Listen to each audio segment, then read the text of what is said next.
लोकांना सोयीसुविधा देणं आमचं काम. क्रेडिट कोणी घ्यायचा हा विषय ज्याचा त्याचा आहे. कुछ पाने के लिए कुछ तो अपने को सहन करना पड़ता है ना. मी कधीच डिस्टर्ब होत नाही. मी गावी गेलो की लोक डिस्टर्ब होतात.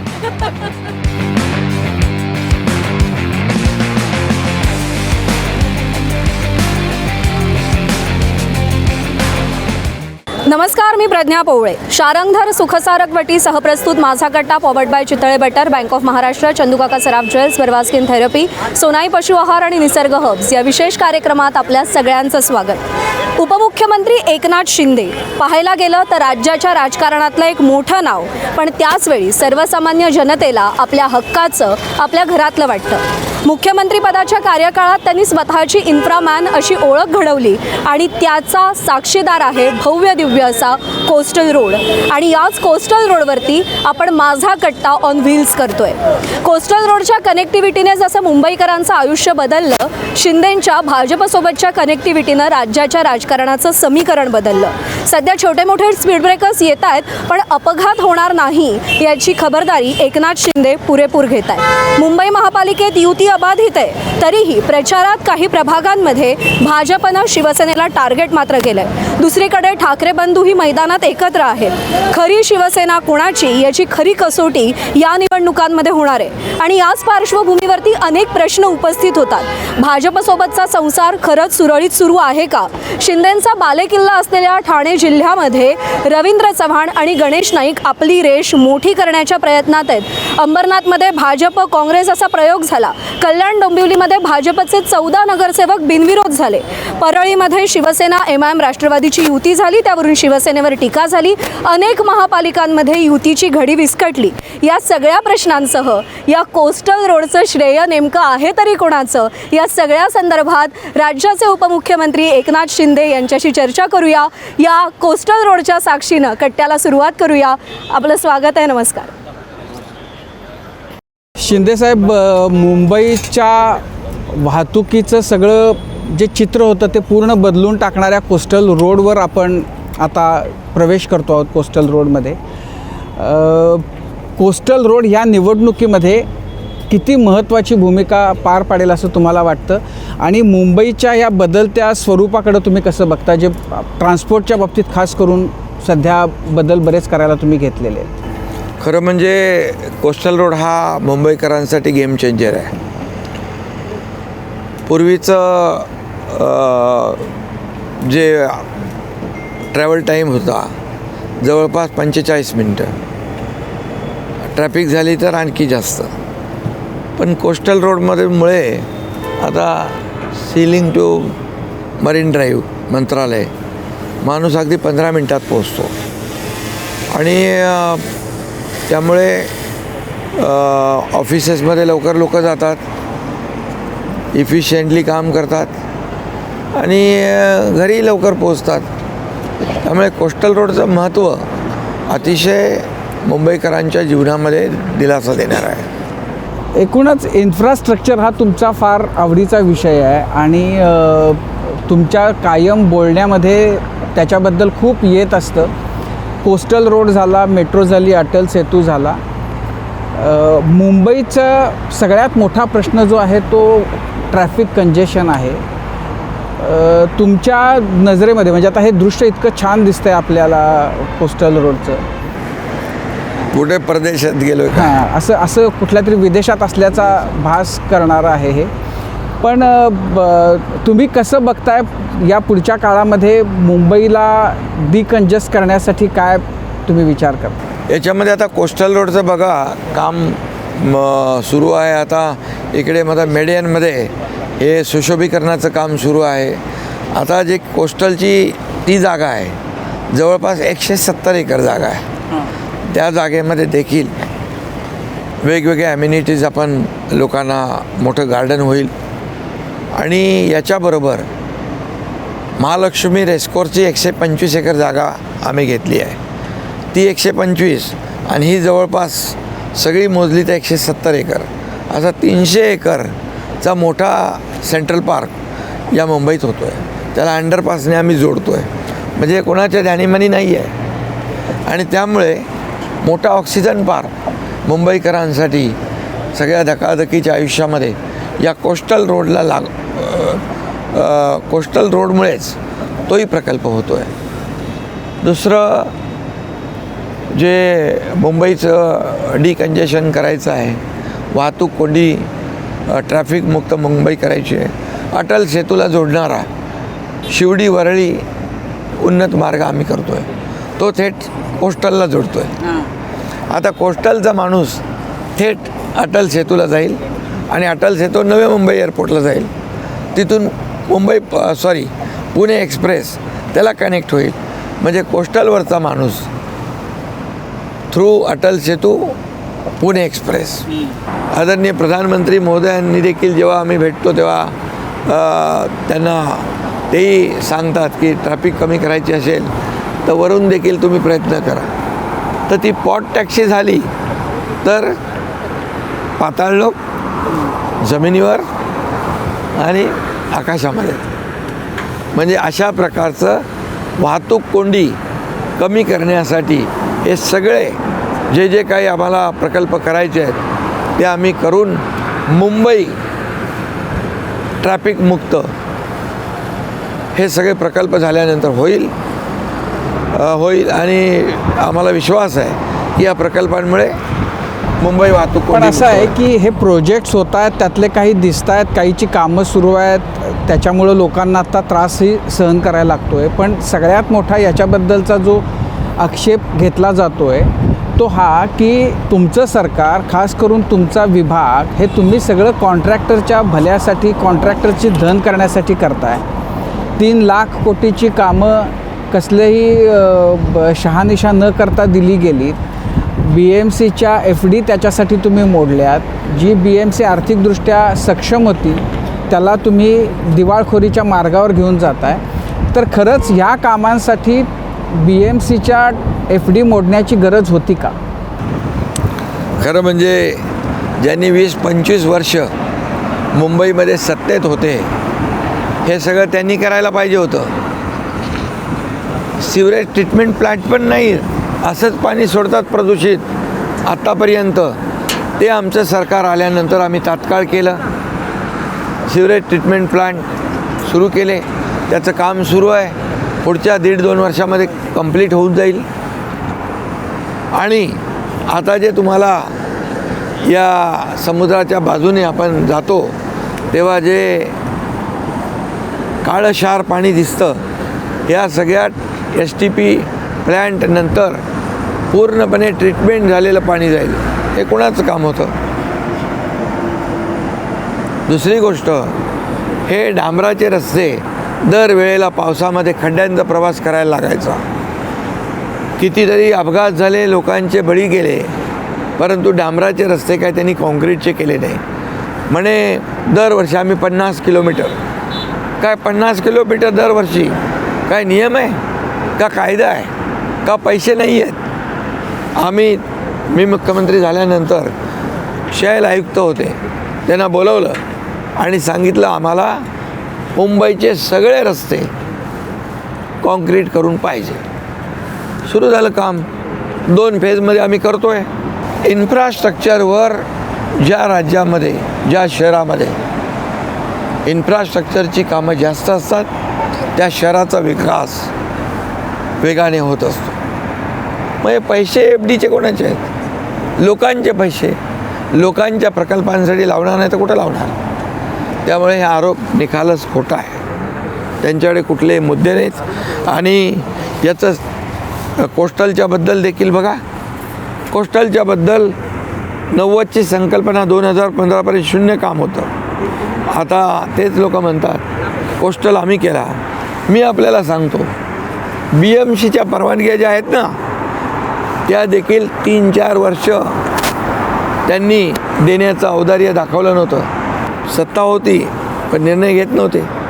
मग देवेंद्रजी मुख्यमंत्री झाल्यानंतर या सर्व राज्यातल्या परवानग्या फटाफट दिल्या, केंद्राच्या परवानग्या फास्ट मिळाल्या. आणि पैशाचं म्हणाल तर त्याच वेळेस मी मंत्रिमंडळात होतो, बिल्डिंग डेव्हलपमेंटसाठी फंजिबल FSI दिला.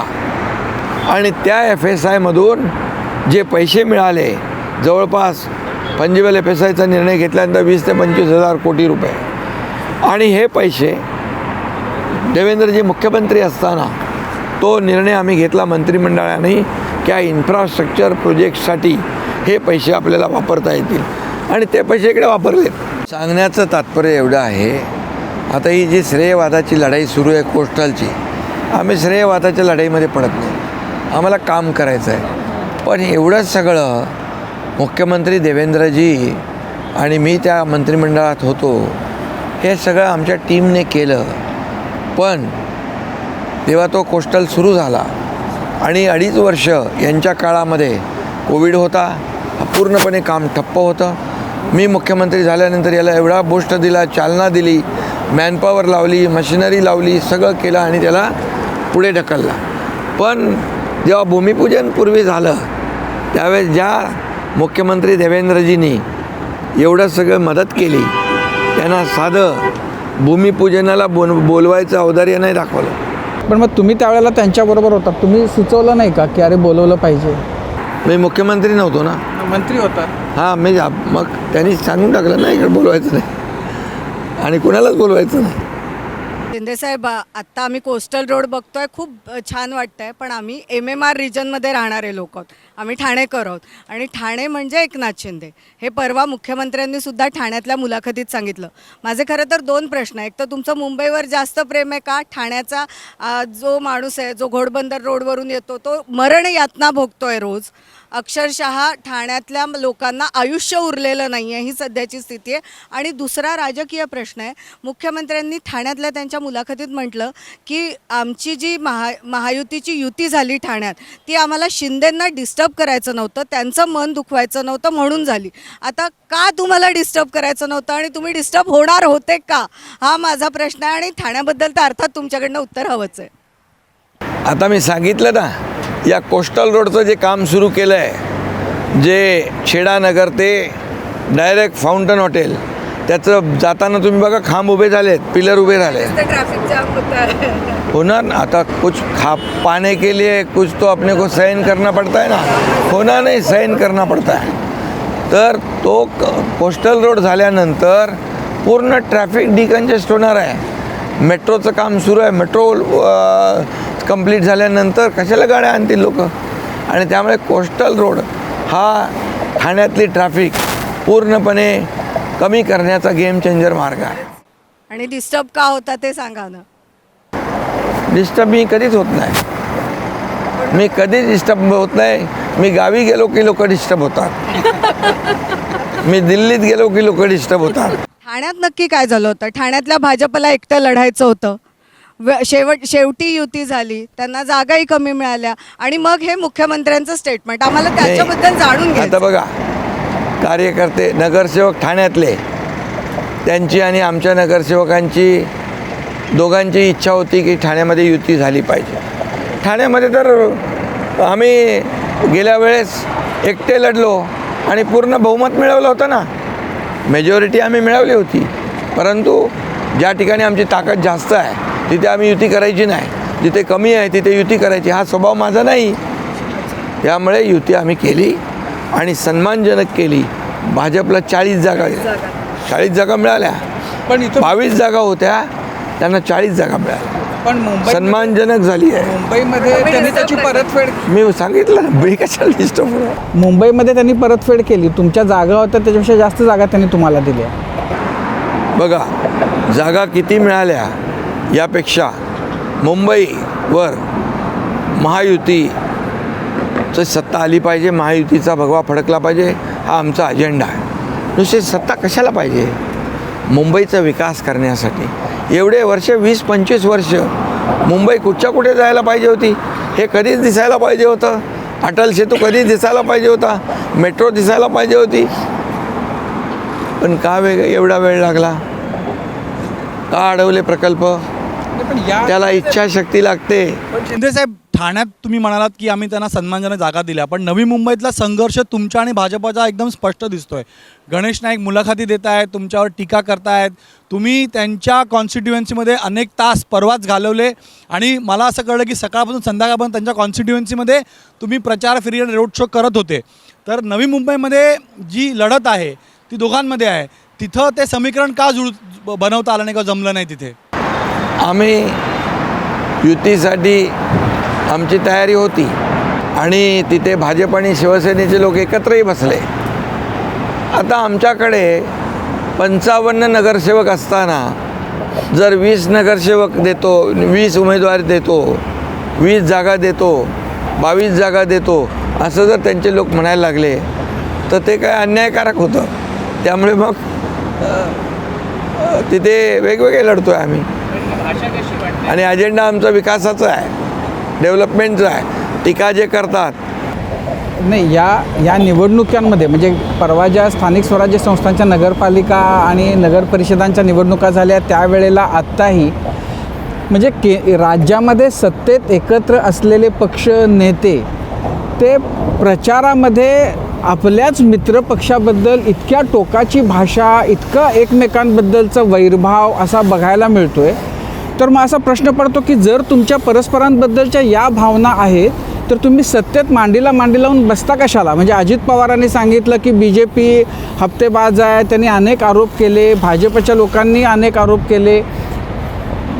हे जे 3 पक्षांचं सरकार आणि एकमेकांचं अक्षरशः वस्त्रहरण प्रचाराच्या दरम्यान करायचं आणि पुन्हा 16 तारखेनंतर परत गळ्यात गळे घालायचं, तर हे जे राजकारण आहे त्याच्याकडे तुम्ही कसं बघताय?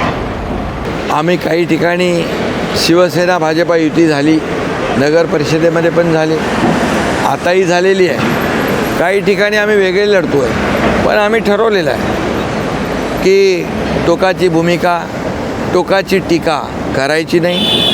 डेव्हलपमेंटचा अजेंडा जो आहे, तिथल्या समस्या, लोकल समस्या काय आहेत, तिथले प्रश्न काय आहेत, तिथला विकास काय पाहिजे याच्यावर आम्ही बोलतो. पण हे तुम्ही पण हे ठरवताना तुम्ही आपलं म्हणून तुम्ही दोघांनीच ठरवलं का? त्यात अजित पवारांना ठरवायला घेतलं नाही का? सगळ्यांनी आपण जशी आचारसंहिता असते तशी बोलण्याला देखील आचारसंहिता घालून घेतली पाहिजे प्रत्येकाने आणि युती धर्म पाळला पाहिजे. ही कार्यकर्त्यांची निवडणूक होती, कार्यकर्त्यांना तिथली वेगळी समीकरणं असतात आणि बऱ्याच वर्षांनी निवडणूक झाली त्यामुळे कार्यकर्त्यांनाही उत्साह होता, त्यामुळे लढले. परंतु टोकाची टीका कुणी करता कामा नये या मताचा मी आहे. कल्याण डोंबिवलीचा प्रश्न आहे, ठाण्याचा विषय चालला आहे म्हणून की तिकडे रवींद्र चव्हाण प्रचंड अग्रेसिव्ह झाले आहेत. अगदी 14 नगरसेवक बिनविरोध निवडून आणलेत त्यांनी भाजपचे आणि पक्षप्रवेशाचं नाट्य तर इतकं रंगलं की पार दिल्लीला त्याच्यामध्ये हस्तक्षेप करावा लागला. तुम्ही हे सगळं का नाही थांबवू शकलं? कल्याण डोंबिवलीमध्ये आता युती आहे, युतीमध्ये लढतो आहे आम्ही.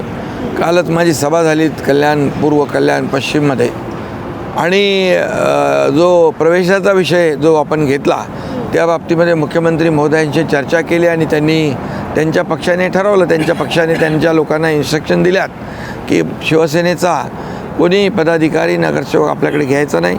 मी माझ्या लोकांना इन्स्ट्रक्शन दिलेले आहेत की भारतीय जनता पक्षाचा कुठलाही पदाधिकारी नगरसेवक शिवसेनेमध्ये घ्यायचा नाही. शिंदेसाहेब, अकोटसारख्या एका छोट्या नगर परिषदेत अकोट विकास मंचच्या नावानं MIMशी युती का करावीशी वाटली भाजपला आणि शिंदेना, आणि खास करून शिंदेना जे बाळासाहेबांचे वारसदार आहे असे सांगतात? बिलकुल त्या युतीच्या विरोधात आहे मी.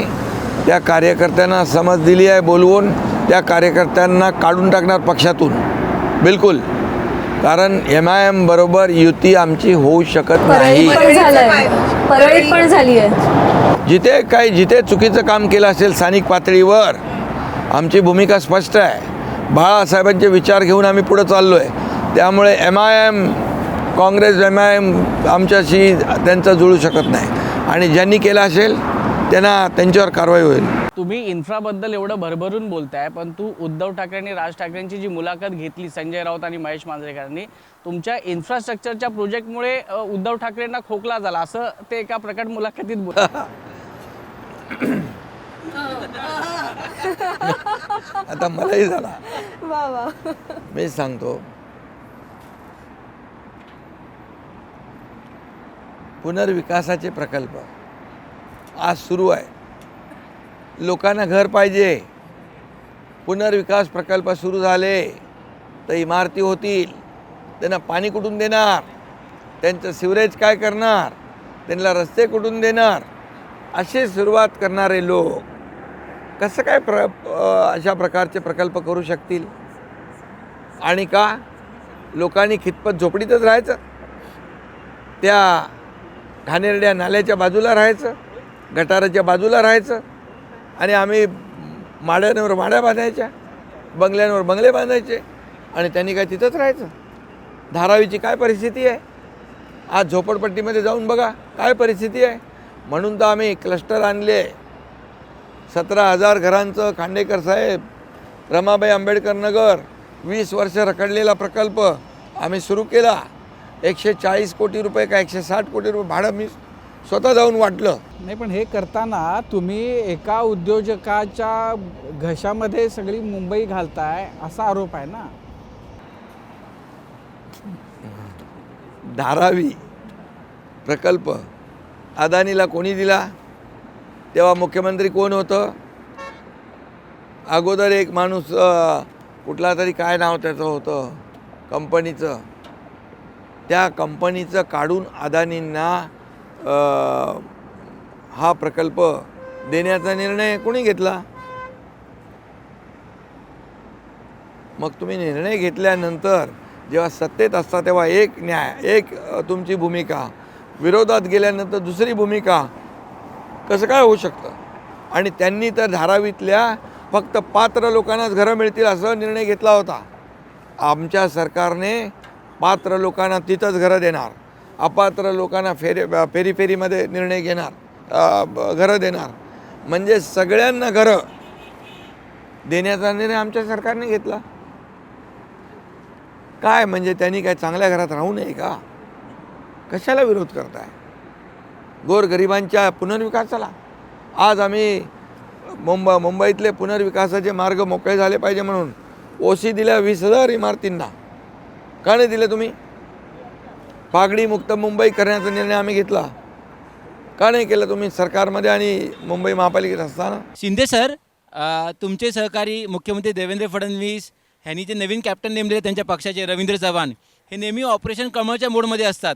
कल्याण डोंबिवलीमध्ये आपण त्याचा अनुभव घेतला, पण आता अंबरनाथमध्ये एक मोठं ऑपरेशन झालेलं आहे. ते ऑपरेशन तुम्ही केलं की डॉक्टर श्रीकांत यांनी केलं? मी डॉक्टर नाही आहे.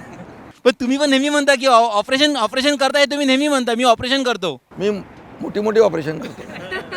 अच्छा, म्हणजे अंबरनाथचं ऑपरेशन छोटं होतं. स्थानिक शिंदे सर, अजून एक प्रश्न आहे. आम्ही पालघरच्या निवडणुकीमध्ये बघितलं होतं, तुम्ही एका रावणाचा अहंकार बोलून दाखवला होता आणि तिथे तुम्ही म्हणालात की आपली लढाई रावणाशी आहे आणि आता त्याच रावणाशी तुम्ही अनेक महापालिकांमध्ये युती केलेली आहे. मग ही राजकीय रामलीला तुम्हाला कशी काय जमते? एका ठिकाणी रावण, एका ठिकाणी रामलीला. तुम्हाला सांगतो मी, त्यावेळेस मी स्पष्टीकरण दिलं होतं. त्या स्थानिक विषयावर घेऊन मी बोललो होतो. मी पक्ष म्हणून भारतीय जनता पक्षावर बोललो नव्हतो. तिथल्या लोकांचा विरोध तिथल्या स्थानिक उमेदवाराला होता. जनतेचा प्रचंड विरोध होता आणि म्हणून त्याचा पराभव झाला. मी स्थानिक पातळीवरच्या स्थानिक मुद्द्यावर बोललो. तुम्ही मीडियावाले काय करता? तुम्ही त्याला असं म्हणजे तुम्ही तुमचेच प्रश्न, तुमचेच उत्तरं. नाही, पण शिंदेसाहेब, गंभीर प्रश्न एक असा आहे. आज एक बातमी समोर आली. रश्मी शुक्ला जे रिटायर झाले आहेत DG म्हणून, त्यांनी रिटायरमेंटच्या 5 दिवसांपूर्वी एक रिपोर्ट दिलेली आहे, SITची रिपोर्ट गृहसचिवांना. त्या रिपोर्टमध्ये फडणवीस आणि तुमच्यावरती खोटे गुन्हे दाखल करण्याचा प्रयत्न ठाण्यात झाला अशा प्रकारची रिपोर्ट आहे महाविकास आघाडीच्या सरकारच्या काळामध्ये. यावरती तुमची प्रतिक्रिया हवी आहे की त्या रिपोर्टबद्दल तुम्हाला काही माहिती आहे का, किंवा ते प्रकरण काय होतं ज्यामध्ये तुम्हाला फसवण्याचा प्रयत्न झाला होता? मी त्याची नक्की माहिती घेतो, परंतु देवेंद्रजी आणि काही लोक यांना केसेसमध्ये गुंतवण्याचा कट शिजला होता आणि निर्णय झाला होता. त्याच्यामध्ये माझंही नाव असू शकतं आणि ह्याची माहिती मला तेव्हा मिळाली होती. देवेंद्र फडणवीसांना तर नक्की त्यांना केसमध्ये अडकवून जेलमध्ये टाकण्याचा जी काही भूमिका आणि जो काही कारवाई करण्याचा निर्णय झाला होता ही गोष्ट खरी आहे. आता ही जी काय माहिती आता मिळते आहे की रश्मी शुक्ला मॅडमने देवेंद्र फडणवीस आणि एकनाथ शिंदे या दोघांचंही नाव त्या केसमध्ये गुंतवणूक आणि त्यांना अडचणीत आणण्याचा जो काही अहवाल दिलेला आहे तो खरा असू शकतो, पण मी त्याची डिटेल माहिती घेतो. शिंदेसाहेब, दोन्ही शिवसेना असेल किंवा भाजप असेल, महायुती जर झाली असली तरी बंडखोरांना ताकद देण्याचं प्रमाण दोन्ही पक्षांकडून होतं आहे. अजूनही महायुतीमध्ये लहान भाऊ मोठा भाऊ हे सुरूच आहे का? महायुतीमध्ये लहान भाऊ मोठा भाऊ असा विषय नाही. आता भारतीय जनता पक्ष हा राष्ट्रीय पक्ष आहे, त्यामुळे ते जादा जागा लढवत आहेत. आम्ही 90 जागा लढवतो आहे. त्यामुळे राष्ट्रीय पक्ष आहे, आमचा प्रादेशिक पक्ष आहे. पण याच्यामध्ये छोटा कोण मोठा कोण आम्ही कधी समजलो नाही. मी जेव्हा मुख्यमंत्री होतो तेव्हा देवेंद्रजींना मी कधी उपमुख्यमंत्री म्हणून नाही समजलो. मी मुख्यमंत्री म्हणूनच त्यांच्याबरोबर वागायचो. ते मुख्यमंत्री म्हणून मी मुख्यमंत्री म्हणून. त्यामुळे आमच्यामध्ये आता काय स्थिती आहे? आता पण तशीच आहे. आता आम्ही टीम म्हणून काम करतो, टीम म्हणून. साहेब, टीम म्हणून काम करत असल्यामुळेच काही ठिकाणी अपक्ष उमेदवार आहेत, काही ठिकाणी कुणाला तिकीट मिळाली नाही आहे. यामुळंच राज्यात आपण पाहिलं तर राजकारण हे रक्तरंजित होताना पण पाहायला मिळतं आहे. सोलापूरची घटना आहे, तिथे मनसेच्या उमेदवाराचा खून झाला. आपले उमेदवार आहेत बांद्र्याचे, त्यांच्यावरती चाकू हल्ला झाला. याकडे नेमकं कसं पाहता? कारण राजकारण आता रक्तरंजित होताना पाहायला मिळतं आहे. खरं म्हणजे निवडणुका निर्भयपणे झाल्या पाहिजेत, पारदर्शक पद्धतीने झाल्या पाहिजेत या मताचा मी आहे. आणि अशा प्रकारच्या गुन्हेगारीतून सूड उगवून त्या खोपोलीला आमच्या शिवसेनेच्या एका पत्नी जी नगरसेविका होती तिच्या नवऱ्याचाच खून केला. पत्नी जिंकली.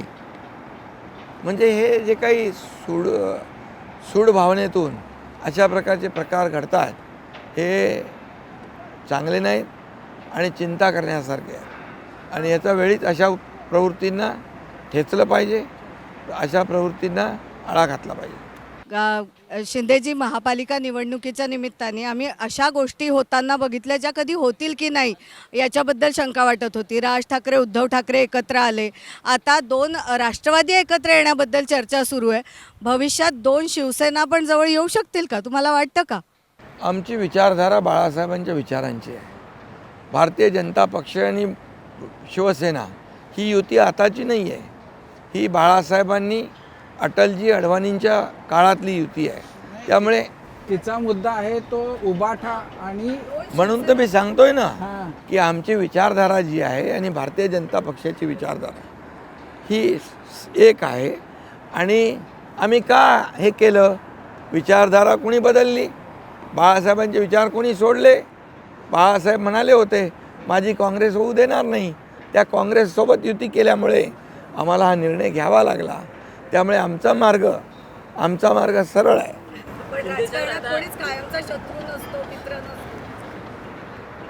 आता आमचा मित्र भाजप पक्षमित्र आहे. शिंदेसाहेब, विचारधारेचा प्रश्न निघाला आहे, विचारधारेचा प्रश्न निघालेला आहे, मुद्दा निघालेला आहे. भाजपचे जेवढे पण नेते आमच्या कट्ट्यावर येऊन गेले त्यांनी हा मुद्दा अधोरेखित केला की समजा उद्या ठाकरे बंधूंची सत्ता मुंबईत आली तर हिंदुत्वाला धोका आहे, असा सगळ्यांनी सूर आळवला. तुम्हाला पण असं वाटतं मुंबईत खरंच एवढं वातावरण भयानक आहे? खरी परिस्थिती आहे की ज्या मार्गाने ते चाललेत, हिंदुत्व त्यांनी 2022ला जेव्हा 19ला काँग्रेससोबत गेले तेव्हाच सोडलं ना. सावरकरांचा अपमान सहन करून गप्प बसण्याचं काम केलं ना. बरं, बघासा एक प्रश्न होता, म्हणजे तो तुम्ही असं सांगितलं की तुम्ही दोघंही आता एकमेकांना मुख्यमंत्री म्हणून कसं वागवता. तर तुम्ही दोघं एकमेकांना मुख्यमंत्री म्हणून वागवणार आणि अजित पवारांनी एकट्याने उपमुख्यमंत्री म्हणून वागायचं का? अजित पवार मुख्यमंत्री झाले नाही, ते उपमुख्यमंत्रीच आहेत ना. त्यामुळे त्यांना वागवायची गरज नाही. पण त्यांचा ते उपमुख्यमंत्री पदावर खुश आहेत आणि आम्ही टीम म्हणून काम करतो असं नाही. म्हणजे त्यांना आम्ही काय बाजूला केलं आहे. आम्ही निर्णय घेताना एकत्र निर्णय घेतो, एक दुसऱ्याच्या संमतीने निर्णय घेतो बिलकुल त्याच्यामध्ये. आणि आम्ही जे निर्णय घेतो ते जनतेच्या आणि राज्याच्या हितासाठी. 5 जुलैला जेव्हा राज ठाकरे आणि उद्धव ठाकरे एकत्र आले तेव्हा एक माहोल बनला महाराष्ट्रामध्ये ठाकरे बंधूंचं एकत्र येणं. तुम्हाला ते एक मेजर चॅलेंज वाटत नाही का की 2 ठाकरे की जे मराठी अस्मितेशी ठाकरे ब्रँड जोडला गेलेला आहे त्या दोघांचंही एकत्र येणं जवळपास 20 वर्षांनी? कुणी कुणाबरोबर एकत्र येणं, कुणी कुणाबरोबर चहा पिणं, जेवण करणं, एकमेकाच्या घरी जाणं यापेक्षा लोकांना काय पाहिजे हे असली या विकासाची कामं पाहिजे. लोकांना कोण कोणाशी युती करते याच्याशी देणं घेणं नाही. आणि मग मराठी माणसाचा विषय आपण काढला. मराठी माणूस मुंबईच्या बाहेर का गेला? इकडे वसई विरार नाला सोपारा गेला, इकडे अंबरनाथ बदलापूरच्या पुढे गेला. का गेला? त्यांचे सगळे प्रकल्प रखडले, बेघर झाले. पण असं आहे की कोण जबाबदार? नाही, पण त्याला जबाबदार का एकटे ठाकरे आहेत का? तुम्ही त्यावेळेला शिवसेनेत होता, तुम्ही प्रमुख पदावर होता, तुमची काहीच जबाबदारी नव्हती का? फक्त ठाकरेंची जबाबदारी? प्रमुख कोण होतं? प्रमुख ध्येय धरून कोण हे करतं? मुख्यमंत्री करतो, पक्षाचा प्रमुख करतो.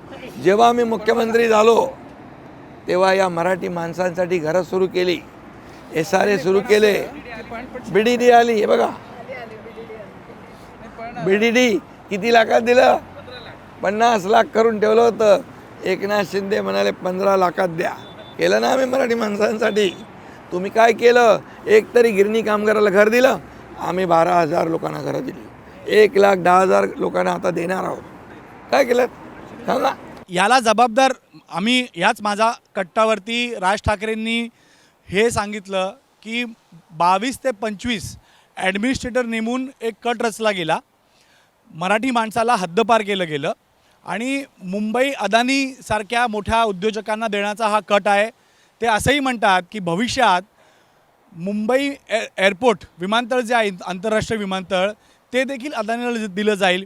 कार्गो जे आहे ते पालघर वाधवनच्या एअरपोर्टला शिफ्ट केलं जाईल आणि सगळं कमर्शियल फ्लाईट्स हे नवी मुंबईला, म्हणजे मुंबई आणि मुंबईसह मुंबईचे जे प्रमुख इन्स्टॉलेशन्स आहेत ते देखील अदानीच्या ताब्यात असतील असं ते म्हणतात. हा खरं म्हणजे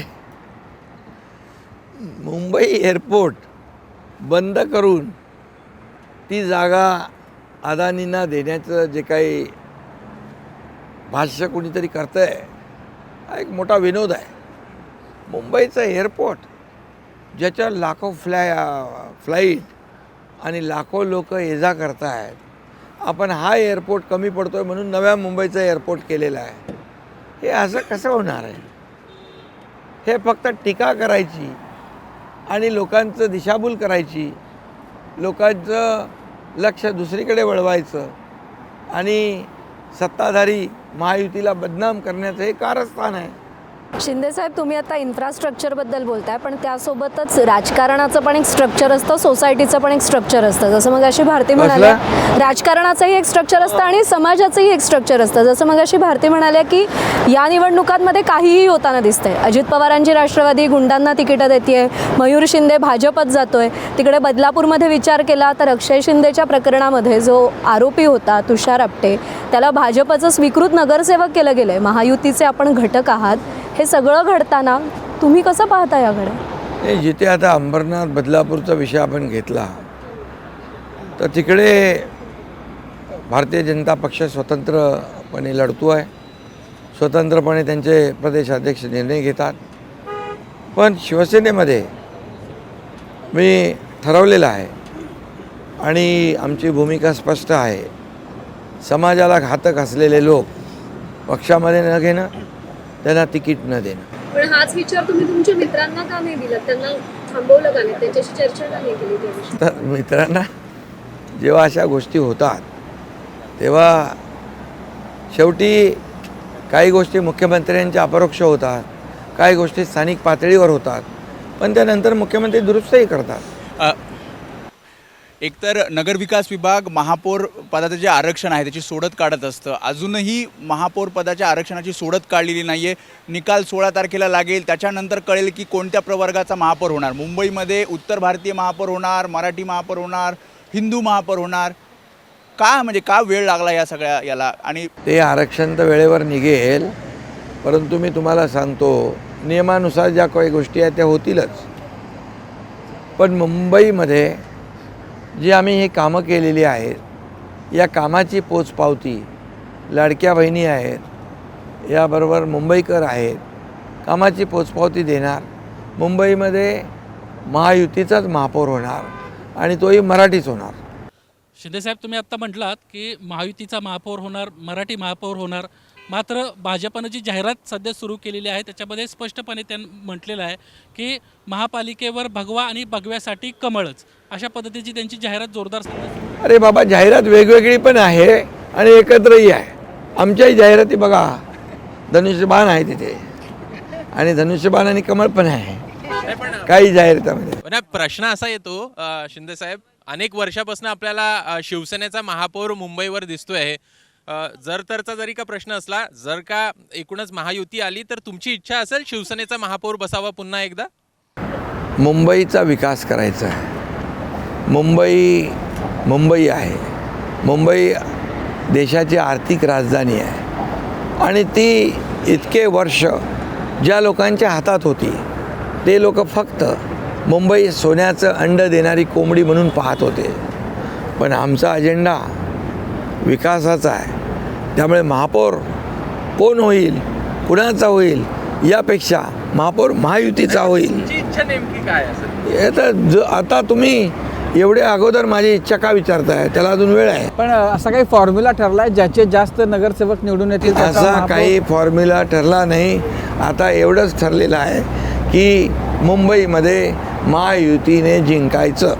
का असा काही आहे का की मुंबईत भाजपचा, ठाण्यात आणि कल्याणमध्ये तुमचा महापौर, असं काही ठरलंय? असं आता तुम्हीच सांगताय, तुम्हीच उत्तर देताय. फॉर्म्युला नाही, इकडे त्यांना सीट जास्ती मिळाल्या, तिकडे तुम्ही सीट जास्ती घेतल्यात, त्यांना फक्त 40वर ठेवलंय, जरी ते नाराज होते तरी.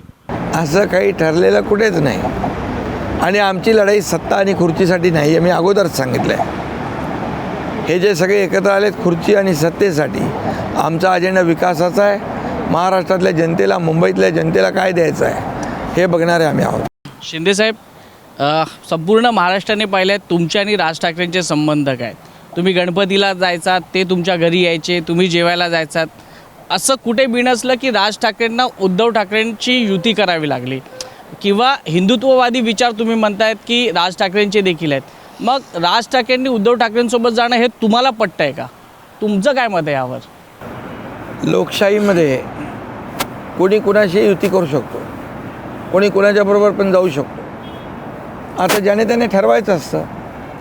आता 20 वर्षापूर्वी काय का घडलं, कशामुळे घडलं, आता तेच लोक आता एकेकाचा व्हिडिओ बघितलं ना आपण, ते आता कोण कुणाच्याबद्दल काय बोललं आहे, तर असा विचार करू शकतो की हे लोक कसे एकत्र येऊ शकतात. पण तुमच्याकडनं ऑफर दिली होती का राज ठाकरेंना? तुमच्याही सोबत येऊ शकले असते, ते शिवसेनाच आहे. तुमचं बघा, बोलणं तरी झालं होतं का? मैत्री आणि राजकीय समीकरण याच्यामध्ये फरक पण असतो. उदय सामंतांना पाठवलं होतं तुम्ही शेवटी- खूपदा. पाठवलं. मैत्री आहे ना आमची. पण राज ठाकरे आजही आहे, राज ठाकरे उद्याही राहणार आहे. राज ठाकरे आपल्या तुमच्या बरोबर आले असते, तुम्हाला आवडलं असतं? ते तर लोकसभेला पण आमच्याबरोबर होते, विधानसभेत होते का. तुम्हाला आवडलं असतं का पण राज नाही, ठाकरे? काय अडचण काय. पण मग का नाही झालं ते? त्यांनी ज्याने त्याने, ते पक्षाचे प्रमुख आहेत, पण मग त्यांनी निर्णय घेतला प्रयत्न- उबाटाबरोबर जाण्याचा. तुमचे प्रयत्न कमी पडले? बघा, शिवसेना भाजपा मजबूत आहे. शिवसेना भाजपा विकासाच्या मुद्द्यावर लढती आहे आणि विकासाच्या मुद्द्यावर आम्ही ही निवडणूक पुढे घेऊन चाललो आहे. त्यामुळे आम्हाला शिवसेना भाजपा युतीला एवढा विश्वास आहे की ही निवडणूक कामाच्या जोरावर, विकासाच्या जोरावर आम्ही जिंकू. राष्ट्रवादी नाही, आता शिवसेना भाजपच. राष्ट्रवादी लढती आहे ना, पण राष्ट्रवादी मुंबईत ओव्हरऑल महाराष्ट्र शिंदेसाहेब वेगवेगळ्या ठिकाणी वेगवेगळे समीक्षा. शिंदेसाहेब जमाना इंस्टाग्रामचा आहे. राज ठाकरेंचे तेव्हाचे आणि आत्ताचे व्हिडिओ बघताना जशी करमणूक होते तसे तुमचेही साधारण 4-5 वर्षापूर्वीचे व्हिडिओ आणि आत्ताचे व्हिडिओ बघताना करमणूक होते. तुम्ही कधी ती करमणूक करून घेता का? म्हणजे तुम्ही उद्धव ठाकरेंचे आभार मानताना स्वतःच्या पदाबद्दल, श्रीकांतच्या पदांबद्दल जुने व्हिडिओ आणि आत्ता. तेव्हा ते पक्षाचे प्रमुख होते. मग का मी जे चांगलं आहे त्याला चांगलं म्हणण्याची शिकवण बाळासाहेबांनी दिलेली आहे. त्यांनी ते शिकलं पाहिजे. ते उठता बसता झोपता उठता स्वप्नात पण एकनाथ शिंदे दिसतो. अरे आम्ही जे चांगल्याला चांगला म्हणतोय त्यांना तर एकनाथ शिंदेची एवढी जळमळ मळमळ आहे, पोटदुखी आहे की हा मुख्यमंत्री कसा होऊ शकतो. मुख्यमंत्री का झाला? पहिल्या दिवसापासून घटनाबाह्य मुख्यमंत्री, घटनाबाह्य सरकार. अरे 2.5 वर्षात मी केलेलं काम तर बघा. ते म्हणतात तिकीट पण काम तर बघा. ते म्हणतात काम कोणासाठी केलंय? माझ्यासाठी केलंय. ते म्हणतात तिकीट एकनाथ शिंदेंना माझ्यामुळं मिळालं होतं पहिलं आणि मंत्रीसुद्धा मी केलं. एकनाथ शिंदेने पण शिवसेना वाढवण्यासाठी रक्ताचं पाणी केलेलं आहे. बाळासाहेबांच्या सोबत काम करणारा हा शिवसैनिक आहे. जेव्हा जेव्हा जिथं जिथं कठीण निवडणुका असायच्या तेव्हा एकनाथ शिंदे धावून जायचा. जिथं जिथं आपत्ती यायची तिथं हा एकनाथ शिंदे जीव धोक्यात घालून जायचा. हे माझ्यासारखे असंख्य नेते आहेत. ते शिवसेनेला वाढवण्याचं त्यांनी काम केलं. बाळासाहेबांची कार्यपद्धती होती की बाळासाहेब सहकार्यांना सवंगडी समजायचे. आज काय समजतात? मालक आणि नोकर. कसा पक्ष मोठा होणार? बरं, आता शेवटचा प्रश्न. हे 2 ठाकरे एकत्र आलेत, याचा महाराष्ट्राच्या आणि खास करून मुंबई ठाण्याच्या महापालिकेच्या निवडणुकीवर काय परिणाम तुम्हाला होताना दिसतोय? मुंबई महापालिकेवर महायुतीचा भगवा फडकेल. ठाणे महापालिकेवर महायुतीचा भगवा फडकेल. त्याचा काही परिणाम होणार नाही? भगवा फडकेल सांगितलं ना मी. शकील बदायूनी म्हणतात, कांटों से गुजर जाता हूँ, दामन को बचाकर, फूलों की सियासत से मैं बेगाना नहीं हूँ. फूल अर्थात कमळ, कमळ अर्थात भाजप. महाशक्ती असं भाजपला तुम्हीच पहिल्यांदा म्हणाला होतात आणि त्या महाशक्तीसोबत काम करत असताना स्वतःची आणि स्वतःच्या पक्षाची ताकद कायम ठेवणं हे तुम्ही गेल्या 3-4 वर्षामध्ये सांभाळलेलं आहे. सरकार, शासन प्रशासन आणि सर्वसामान्य जनता यांच्यातला ब्रिज तुम्ही झालात. ते अंतर तुम्ही कमी केलं. इन्फ्रास्ट्रक्चरबद्दल तुम्ही बोलताय त्यामुळे हा उल्लेख. आणि तुम्ही एक उत्तम शेतकरी आहात त्यामुळे कोणत्या गोष्टीला खतपाणी घालायचं आणि कुठे कीटकनाशकांची फवारणी करायची हे सुद्धा तुम्हाला व्यवस्थित माहिती आहे. आत्ता आपण कोस्टल रोडवरून प्रवास करतोय. प्रवास सुसाट होतोय. त्यासोबतच महाराष्ट्राची ही प्रगती सुसाट होईल. ज्याच्या कोणाची सत्ता येईल त्याच्या अधिपत्याखाली मुंबईची प्रगती होईल ही आशा आहे. आज कट्ट्यावर आलात त्याबद्दल मनापासून आभार. धन्यवाद. एबीपी माझा, उघडा डोळे बघा नीट.